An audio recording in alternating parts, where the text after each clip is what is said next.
இன்னைக்கு முன்னெல்லாம் நம்மளோட மனிதரா வந்து கலந்துக்கிட்டாரு, இன்னைக்கு தெய்வமாக இருந்து நம்மளை ஆசீர்வதிக்கிறார். அதனால தலைவரின் ரூபத்தில் உங்கள் அனைவரையும் நான் பார்க்கிறேன். கரை வேட்டி கட்டின அத்தனை பேருமே கேப்டன்கள் தான் என்பதை இந்த நேரத்தில் நான் பெருமையோடு சொல்றேன். ஏன்னா பட்டி தொட்டி எல்லாம் தலைவர் அவர்கள் பல்வேறு லட்சக்கணக்கான கேப்டன்களை உருவாக்கிட்டு தான் போயிருக்கார்.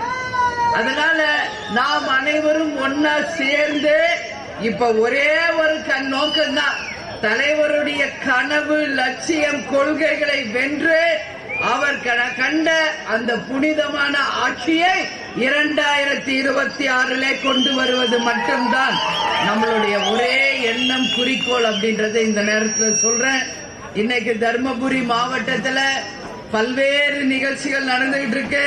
அதுவும் இன்னைக்கு நல்லம்பள்ளியில உங்களை பார்க்கிறேன். இங்க நம்ம மக்களுக்கு வேண்டியது என்ன அப்படின்னா, 2026 தேர்தலில் நாம் வெற்றி பெற்று வரும் பொழுது நம்ம மக்களுக்கு நாம் செய்ய வேண்டிய வாக்குறுதிகள் நிறைய இருக்கிறது. இப்ப ஆட்சியாளர்களும் ஆண்டவர்களும் வந்து பொய் வாக்குறுதிகளை கொடுத்து மக்களை ஏமாற்றி ஒரு ஆட்சியை நடத்துகின்ற நிலைமை தான் இன்னைக்கு வரைக்கும் தமிழ்நாட்டில் நம்ம மக்கள் பார்த்துக்கிட்டு இருக்கோங்க. ஆனா நம்ம தலைவர் கண்ட கனவு லட்சியம் எல்லாம் யாருக்காக? தமிழக மக்களின்காக தானே, ஒளிய யாருக்காகவும் இல்ல. இந்த நல்லம்பள்ளி அதியமான் கோட்டையில சிப்கார்டு அமைச்சு 2 வருஷம் ஆயிடுச்சு. ஆனா இன்னைக்கு வரைக்கும் அங்க எந்த வேலையும் நடக்கல, யாருக்கும் வேலை வாய்ப்பும் உருவாகல. கண் துடைப்பு நாடகங்களை நடத்தி கொண்டிருக்கின்ற ஆட்சியாளர்களை மக்கள் சார்பாக இந்த கூட்டத்தின் வாயிலாக கடுமையான கண்டனத்தை தெரிவிச்சுக்கிறோம். ஏன்னா இன்னைக்கு சிப்கார்ட் ஓபன் பண்ணிட்டு அது என்ன ஷோகேஸ்? அது ஏன் சிப்கார்ட் ஓபன் பண்ணா அங்க தொழிற்சாலைகளை கொண்டு வந்தா இளைஞர்களுக்கு வேலை வாய்ப்பு தர முடியும். இன்னைக்கு வெறும் சிப்கார்ட் போர்டு வச்சுட்டு எந்த தொழிலும் அங்க இல்லைன்னா இது எதுக்காக இது நாடகம் நடத்துறீங்க இங்க? அதே மாதிரி இங்க நல்லம்பள்ளி சந்தை பகுதியில கழிப்பிட வசதியோ, குடிதண்ணீர் வசதியோ, போக்குவரத்து வசதியோ, சாலை வசதிகளோ எந்த வசதியும் இல்லாமல் ஒரு நல்லம்பள்ளியை இன்னைக்கு சந்தை நடத்துறாங்க. இன்னைக்கு அதை நம்பி வருகின்ற மக்கள் எந்த அளவு எவ்வளவு கஷ்டப்படுறாங்க. அது மழை காலம்னா சொல்லவே வேணாம். அப்ப சுற்றம் சுகாதாரமே இல்லாத ஒரு நல்லம்பள்ளியில இன்னைக்கு சந்தை அமைத்திருக்காங்கன்னா இதை விட என்ன ஒரு தலைகுனிவு இருக்கு? அப்ப ஆட்சியாளர்கள் என்ன பண்றாங்க என்ற கேள்விக்குறி மக்கள் கேள்வியாக இந்த நேரத்தில் நாங்கள் ஆட்சியாளர்களை கேட்கிறோம். காவேரி உபரி நீர் தர்மபுரி மாவட்டத்திற்கு வந்தாதான் இங்க இருக்கிறவங்களுக்கு குடிக்க தண்ணீர், விவசாயத்துக்கு தண்ணீர், தொழிற்சாலைகளுக்கு தண்ணீர். ஆனா அந்த உபரி நீர் இன்னைக்கு வரைக்கும் நமது தர்மபுரி மாவட்டத்திற்கு வந்து சேரவே இல்லை. ஆனா ஒவ்வொரு ஆட்சியாளர்களும் வரும்போது ஃபர்ஸ்ட் வாக்குறுதி என்ன? உபரி நீர் தர்மபுரிக்கு வரும், உங்களுக்கு 24 மணி நேரம் தண்ணி கிடைக்கும். இப்படியே பொய் வாக்குறுதிகளை சொல்லி சொல்லி இப்படியே மக்களையும் வச்சு நாட்டையும் ஓச்சு போயிட்டாங்க. இப்படியே இருந்தா என்ன இருக்கு? நாங்க எவ்வளவு வருஷம் தர்மபுரிக்கு வந்துட்டு தான் இருக்கோம். இது அவ்வளவா தண்ணி இல்லாத ஒரு பூமி. அப்ப இந்த வறண்ட பூமியில தண்ணீர் வசதியை உருவாக்குனா தானே இந்த பூமியை நம்பி இருக்கின்ற விவசாயிகளுக்கு ஒரு நல்ல எதிர்காலம் அமையும். ஆனா எதை பத்தியுமே கவலை இல்லாமல் இன்னைக்கு தமிழ்நாட்டுல எந்த வகையில தமிழ்நாடு சிறந்திருக்குது அப்படின்னு பார்த்தா, தெருவுக்கு 10 டாஸ்மாக் கடைகளை திறந்தது மட்டும்தான் இந்த ஆட்சியாளர்கள் செய்த சாதனையா இருக்கு.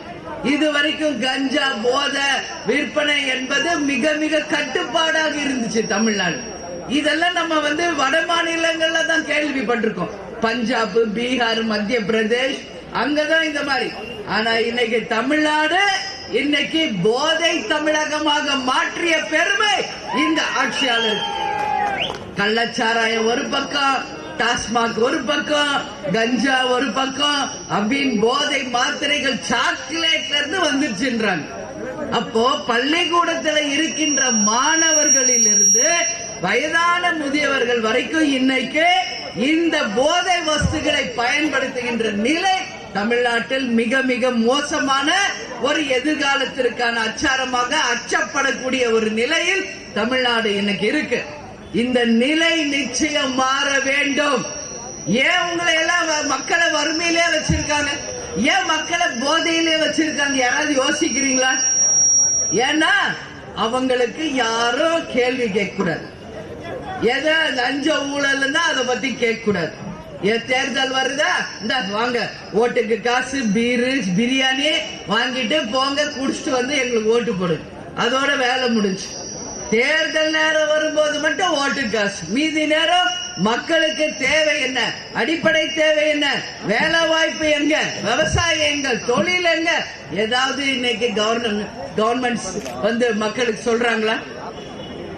கூலி வேலை இல்ல, 100 நாள் வேலை வாய்ப்பு திட்டமே இன்னைக்கு ஒரு கேள்விக்குறியா இருக்கு.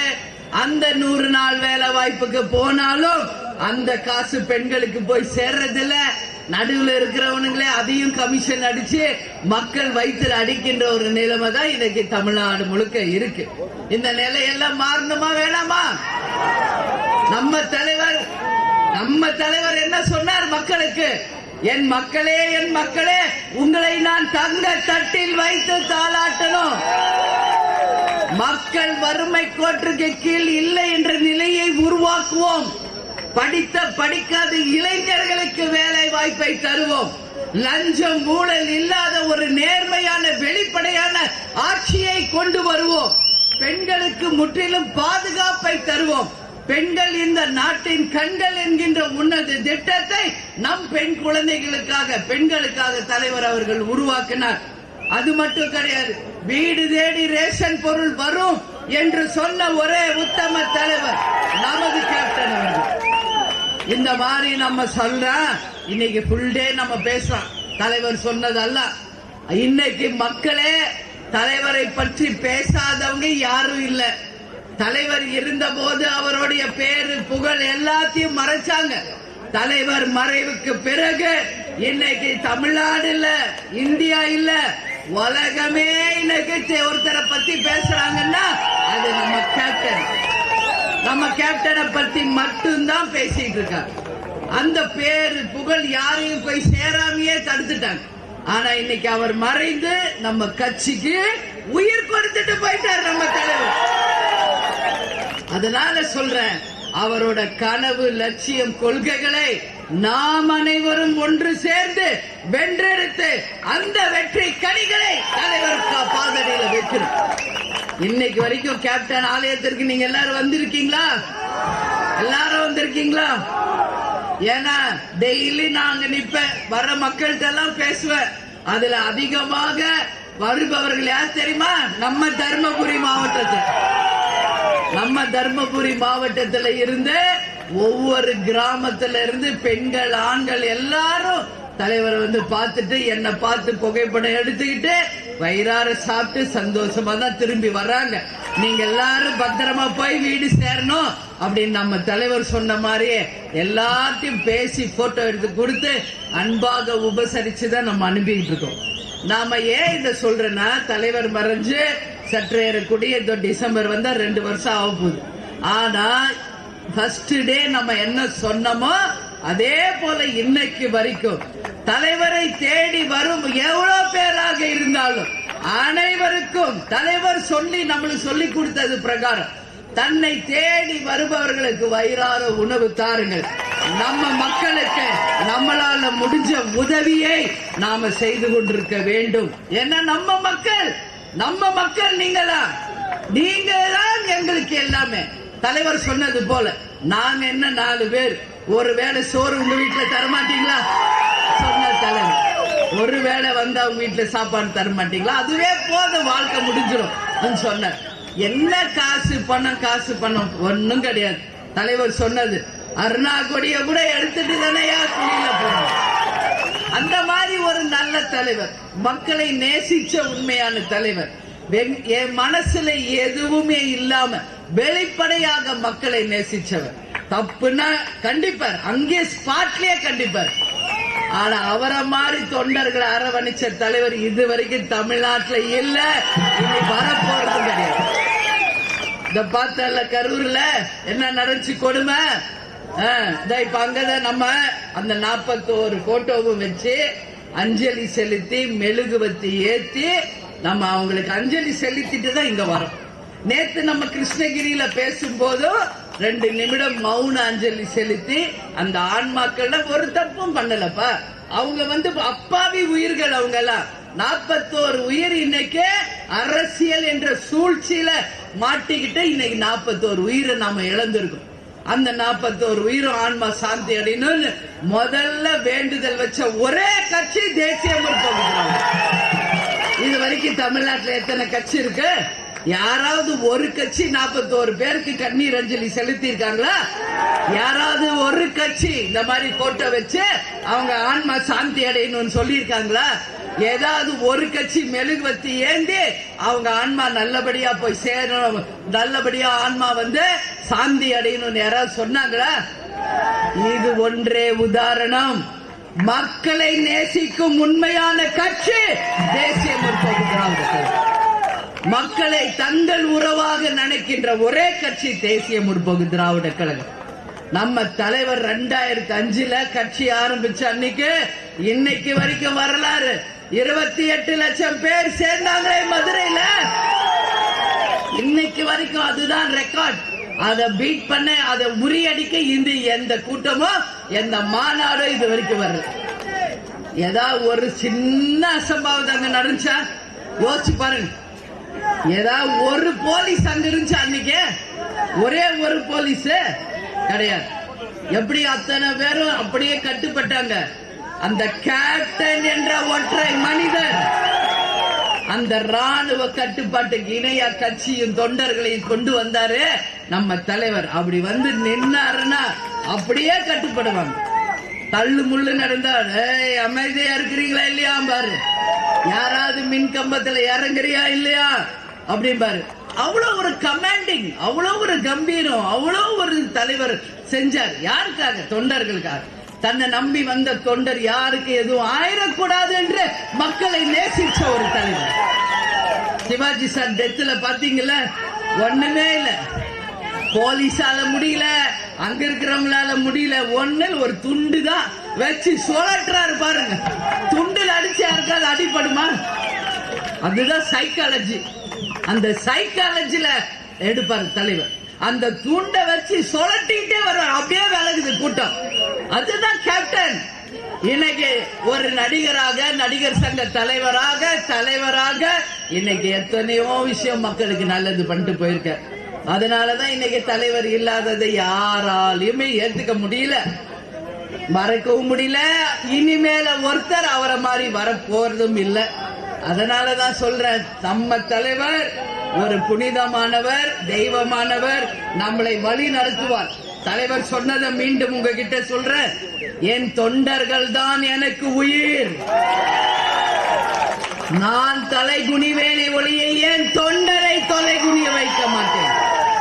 யாருக்காவது ஏதாவது ஒரு பிரச்சனை என்றால் அங்கு நான் வேட்டிய மடிச்சு கட்டி இறங்குவேன் சொன்னார் தலைவர். சொன்னாரா இல்லையா? அதே மாதிரி ஒரு கூட்டம் முடிஞ்சு போகும்போது பார்த்து போனோம், பொறுமையா போனோம், பத்திரமா போனோம். நீங்கெல்லாம் வீடு போய் சேர்ற வரைக்கும் நான் தூங்க மாட்டேன் என்று அன்பாக உங்களை கட்டி போட்டாரே தலைவர். அந்த அன்பால் உங்களை கட்டி போட்டாரே தலைவர். அதுதான் சொல்றேன், இன்னைக்கும் தலைவர் எவ்வளியோ உங்க அண்ணியும் அதே வழிதான். ஒரு இமி அளவு கூட அதுல எந்த மாற்றமும் கிடையாது. உண்மைனா உண்மைய சொல்வோம், தப்புனா அது தப்புதான். அது யார் செஞ்சாலும் அது தப்புனா தப்புதான். ஏன் 41 உயிர் ஏன் போச்சு சொல்லுங்க. நேற்று நான் கிருஷ்ணகிரியில பேசினது சொல்றேன், டிவில எல்லாம் பார்த்திருப்பீங்கல்ல நீங்க. அந்த 41 உயிர் போனதுக்கு 2 கட்சி, 2 பேருமே தான் காரணம். ஆளும் ஆட்சியாளர்களும் காரணம், விஜய் அவர்களும் காரணம். 2 பேரும் சேர்ந்துதான் இது நடந்திருக்கு. பக்காவா பிளான் போட்டு ஸ்கெட்ச் போட்டு 41 உயிர்களை எடுத்ததுதான் இந்த ஆட்சியாளர்கள் செஞ்ச சாதனை. என்ன ஆயிடுச்சு உங்களுக்கு? வர அவர் பேசுறதே 10 நிமிஷம் தான், என்ன 4 மணி நேரமா நம்மள மாதிரி பேசுறாரு. வந்தா என்ன பேசிட்டு போட்டுமே, போட்டு மக்களை நெருக்கி ஆம்புலன்ஸ் விட, லைட் ஆஃப் பண்ண, செருப்பு அடிக்க, கல் அடிக்கிறது, எத்தனை பிரச்சனையை கிளப்புறீங்க. யார் பண்ணது? 10 ரூபாய் ஒருத்தர் இருக்காருங்க. இத்தனை பிரச்சனை அத்தனைக்கும் காரணம் மிஸ்டர் 10 ரூபாய். 10 ரூபாய் செஞ்சதுதான் இவ்வளவு. அன்னைக்கு விஜய் பாட்டா பாடிட்டு போயிட்டாரு. ஒவ்வொரு வாட்டி நான் கரூருக்கு போகும்போது 10 ரூபாவை பேசாம நான் வந்ததே கிடையாது. என்ன அப்படி என்ன உங்களுக்கு வெறி? என்ன கரூருக்கு என்ன நீங்க ராஜாவா? நீ ஜெயிலுக்கு போனீங்கல்ல, ஜெயிலுக்கு போனீங்களே, அப்படியே நாடகம் நடிச்சுக்கிட்டு வேன்ல படுத்துக்கிட்டு பேண்ட் எல்லாம் யூரின் போயிட்டு போனாரா இல்லையா? போனாரா இல்லையா? அப்புறம் இன்னைக்கு மட்டும் எங்க வந்துச்சு வீரப்பு? இதெல்லாம் ஆட்சியில் இருக்கணும்ன்ற மமதையில ஆடுறது. ஆடாதடா ஆடாதடா மனிதா, ரொம்ப ஆட்டம் போட்ட அடங்கிடுவ மனிதா என்பதை நிச்சயம் மக்கள் உங்களுக்கு உணர்த்துவார்கள். அதெல்லாம் தப்பு. இன்னைக்கு 41 உயிர் போயிடுச்சு. உனக்கு என்ன போச்சு? ஏதாவது உனக்கு லாஸா? இன்னைக்கு அந்த 41 குடும்பத்தை போய் பாருங்க, எவ்வளவு துக்கத்துல தங்கள் உண்மையான அன்புகளை இழந்துட்டு வாடிக்கிட்டு இருக்காங்க. 1.5 வயசு குழந்தை என்னையா பண்ணுச்சு? என்ன பண்ணுச்சு? இளைஞர்கள், பெண்கள், குழந்தை, குட்டி எல்லாம் போயிருக்காங்க. பாருங்க அந்த போட்டோல பாருங்க, பிஞ்சு குழந்தைங்க பார்த்தாலே எனக்கு வயிறு பத்தி. நான் நேரடியாக போயே ஒவ்வொரு குடும்பத்தையும் சந்திச்சு ஆறுதல் சொல்லி நம்மளால முடிஞ்ச பொருட்களை அந்த ஹாஸ்பிட்டல் அட்மிட் ஆனவங்களுக்கு கொடுத்து இறந்தவர்கள் குடும்பத்துக்கு ஆறுதல் சொல்லிட்டு தான் வந்தேன். அதனால அந்த மக்கள் நம்ம கிட்ட சொன்ன உண்மையை தான் சொல்றேன். அந்த மக்கள் நம்ம கிட்ட சொன்ன உண்மைதான் சொல்றேன். ஒரு போலீஸ் இல்லம்மா, அங்க ஒரு பாதுகாப்பு இல்லம்மா, போட்டு நெரிச்சியே எங்களை எல்லாம் கொண்டுட்டாங்க அப்படின்னு. அப்ப என்ன பண்றீங்க? போலீஸ் சொல்லி தப்பு இல்லப்பா. அவங்க என்ன பண்ணுவாங்க? ஆட்சியாளர்கள் என்ன சொல்றாங்க அதை தான் அவங்க செய்யறாங்க. எல்லாம் நான் பாக்குறேன், பஸ்ஸுக்குள்ள உட்கார்ந்து இருக்காங்க, எல்லாமே பஸ்ஸுக்குள்ள உட்கார்ந்து இருக்காங்க. 10 ரூபாய் கிட்ட இருந்து இன்ஸ்ட்ரக்ஷன் வரல, அதனால எல்லாம் பஸ்ஸுக்குள்ளேயே கம்முன்னு உட்காந்துட்டாங்க. இப்ப அதனால யாருக்கு? இப்போ உங்களுக்கு தான் அசிங்கம். 10 ரூபாய் நினைப்பாரு நம்ம ஜெயிச்சிட்டோன்னு. 2026 தேர்தல்ல நம்ம மக்கள் யாருன்றத புரிய வைப்பாங்க, நிச்சயம் புரிய வைப்பாங்க. அதே மாதிரிதான் விஜய்க்கு நான் சொல்றேன். நீங்க லேட்டா வந்தது தப்பு விஜய். நீங்க பார்க்காம அன்னைக்கு ஓடி போய் வீட்டுக்குள்ள புகுந்துகிட்டது தப்பு. இன்னைக்கு வரைக்கும் அந்த மக்களுக்கு ஆறுதல் சொல்லாதது தப்பு. நீங்க போய் ஒவ்வொரு குடும்பத்தை சந்திக்காதது தப்பு. நீங்க எதற்கு உன்னை தேடி வந்தவங்களுக்கு என்ன பாதுகாப்பு கொடுத்தீங்க? இப்ப பாருங்க, யார் நம்ம கூட வர? தொண்டர் பட தான் நிக்கிறாங்க. டே 1ல இருந்து இன்னைக்கு வரைக்கும் நம்ம தொண்டர் பட தானே நமக்கு பாதுகாப்பு. என்னைக்காவது ஒரு போலீஸ் நம்மளுக்கு பாதுகாப்பு கொடுத்திருக்கா? அதுதான் கேப்டன் என்ன செஞ்சாரு? எந்த அரசையும் நம்பல, எந்த போலீஸையும் நம்பல, நமக்கென்று ஒரு தொண்டர் படையை உருவாக்கினார். அவர்கள் நம்ம தொண்டர்களுக்கு பாதுகாப்பை கொடுத்தாங்க. தன்னை தேடி வர அத்தனை பேருக்கும் உணவு, தண்ணீர், பாதுகாப்பு எல்லாத்தையும் கொடுத்தார் கேப்டன். அவ்வளவு பெரிய கூட்டம், ஒரு தண்ணி பாட்டில் இல்ல, ஒரு சாப்பாடு இல்ல. எவ்வளவு நேரம் மக்கள் நிப்பாங்க வெயில? அங்கதான் மயக்கடிச்சு விழுகிறாங்க. ஆம்புலன்ஸ் வந்தது, தண்ணி இல்ல, எவ்வளவு பிரச்சனை.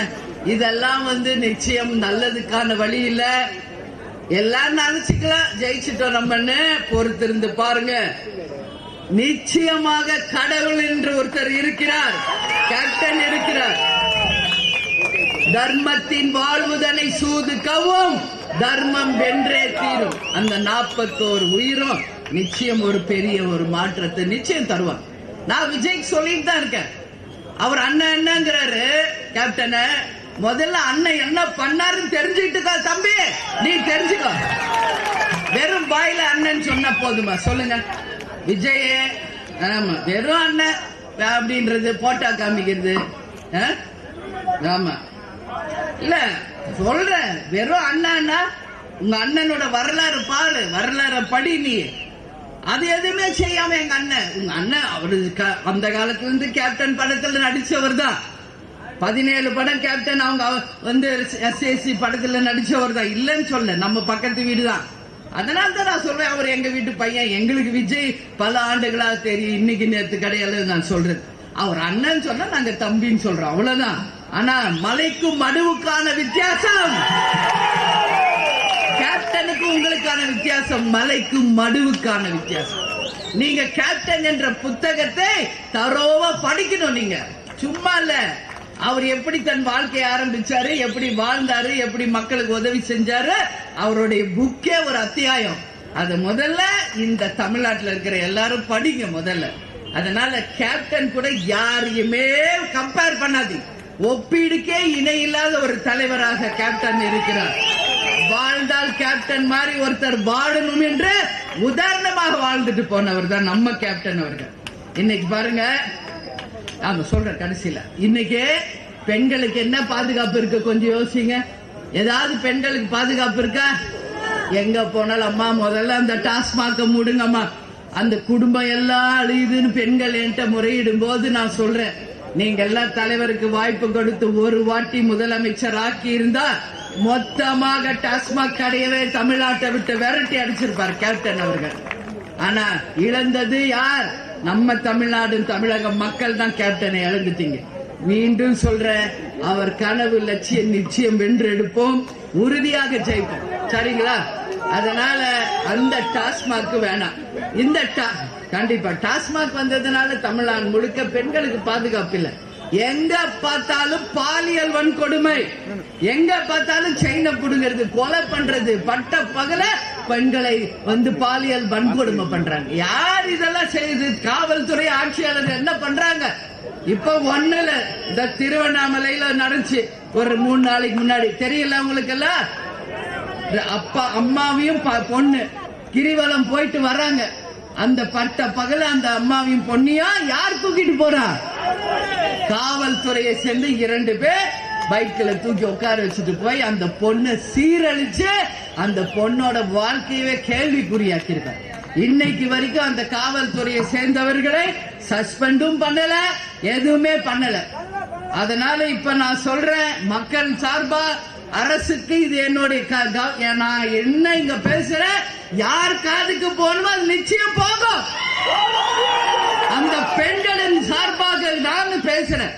அந்த பெண்ணை எந்த காவல்துறையை சேர்ந்தவங்க படுபாதகம் பண்ணி அந்த பள்ளியோட வாழ்க்கையை சீரழிச்சாங்களோ அவர்களை நிச்சயமாக உடனடியாக சஸ்பெண்ட் பண்ணி அவங்களுக்கு உரிய தண்டனையை இந்த அரசு செய்து தரணும். இல்லைன்னா சட்டம் ஒழுங்க தன் கையில வச்சிருக்கிற முதலமைச்சரின் ஆட்சி மக்கள் தூற்றுகின்ற ஒரு ஆட்சியாக தான் மாறும். சட்டம் ஒழுங்கு காவல்துறையை தன் கையில வச்சிருக்கீங்களே முதலமைச்சர், நீங்கள் ஃபர்ஸ்ட் ஸ்டெப் எடுக்கணும். இதுக்கு பெண்களுக்கு ஒரு பாதுகாப்பான தமிழ்நாடு என்பதை அவர்களுக்கு கொடுக்கின்ற தண்டனையின் மூலம் நிரூபிக்கணும்னு சொல்லி இந்த நேரத்தில் நான் கேட்டுக்கிறேன். அதே மாதிரி தலைவருடைய கனவு நிச்சயம், தலைவர் என்னென்ன சொன்னார் அது நடக்கும். தைரியமா இருங்க. அத்தனை இளைஞர்களுக்கு வேலை வாய்ப்பு, லஞ்சம் ஊழல் இல்லா நேர்மையாச்சு, எல்லா பெண்களுக்கு பாதுகாப்பு, அதே போல வீடு தேடி ரேஷன் பொருள், எல்லாருக்கும் வேலை வாய்ப்பு என்கின்ற எல்லாத்தையும் நம்மளால நிச்சயமாக செய்ய முடியும். அதனால சொல்ற 2026 தேர்தல் நமக்கு மிக மிக முக்கியமான தேர்தல். நாம் அனைவரும் ஒன்றாக இணைஞ்சுதான் அந்த சாதனையை நாம கண்டிப்பாக ஜெயிக்கணும்னு ஒவ்வொருத்தரும் உண்மையாக உழைக்கணும்னு சொல்லி கேட்டுக்கிறேன். ஏன்னா குமார் மாவட்ட செயலர் நம்ம டாக்டர் குமார் விஜயசங்கர் நான் அடிக்கடி பேசிட்டு இருப்பேன். எல்லா பூத் கமிட்டி போட்டீங்களா, BL2 போட்டீங்களா, எல்லா ஊருக்கும் போறீங்களா, நம்ம நிர்வாகிகளை சந்திக்கிறீங்களா, பழைய ஆள் எல்லாரும் கட்சிக்குள்ள கொண்டாங்க, உறுப்பினர் சேர்க்கை பண்ணுங்க என்று எல்லாமே நான் டெய்லி அவங்களோட பேசாத நாள் இல்ல. அந்த அளவு அவங்களோட நாங்க பேசிட்டு தான் இருக்கேன். அதனால நீங்களும் அவங்களுக்கு முழு ஒத்துழைப்பு கொடுத்து தர்மபுரி மாவட்டம் என்றாலே கேப்டன் கோட்டை என்பதை மீண்டும் 2026 நிச்சயமாக நீங்கள் எல்லோரும் செய்யணும். இப்போ ஜனவரி 9 நம்ம கட்சியினுடைய மாநாடு, கடலூர்ல நடக்கின்ற மாநாடுக்கு பெரும் திரளாக தர்மபுரி மாவட்டத்தில் இருந்து நிறைய பேர் கலந்துகிட்டாங்க என்ற சரித்திரத்தை நீங்கள் உருவாக்கணும் சொல்லி கேட்கிறேன். ஏன்னா நம்ம மாநாடு, இது நம்ம கட்சி மாநாடு. 10 வருஷமா இந்த மாநாடுமே பண்ணல. அதனால நிச்சயமாக இந்த மாநாடு நீ உலகமே போற்றக்கூடிய ஒரு மாநாடாக எங்கள் கழக நிர்வாகிகள் தொண்டர்களால் மிக சிறப்பான ஒரு மாநாடா, எப்படி இன்னைக்கு கேப்டன் ஒரு எடுத்துக்காட்டா நம்ம மாநாடுகளை செய்தாரோ அதற்கு இணையாக வருகின்ற நிர்வாகிகள் தொண்டர்களுக்கு பாதுகாப்பு கொடுத்து ஒரு சிறந்த மாநாடாக உலகமே திரும்பி பார்க்கின்ற ஒரு மாநாடாக நிச்சயமாக நாம நடத்தணும். அதற்கு நீங்கள் அனைவரும் லட்சக்கணக்கான நம்ம மாநாடுல கலந்து கொள்ளணும்னு நான் கேட்டுக்கிறேன். எல்லாரும் வருவீங்க இல்லையா? லட்ச வருவீங்கல்ல, உங்களுக்கு கடலூர் பக்கம்தான். அதனால ஒன் டே அதுக்காக மார்னிங்கே கிளம்புங்க. நாங்க எல்லாரும் அங்கதான் இருப்போம். பல்வேறு நிகழ்ச்சிகள் அங்க நடத்த இருக்கிறோம். அனைவரும் பாருங்கள். அந்த வெற்றி தான் 2026 தேர்தலுக்கான வெற்றி. எனவே நாம் அனைவரும் அந்த உணர்வோடு கலந்து கொண்டு அந்த புகழை நம் கேப்டனுக்கு செலுத்துவோம் என்று இந்த நேரத்தில் சொல்றேன். அதனால இங்க நடக்கிற ஒவ்வொரு நிகழ்ச்சியுமே யாருக்குரியது?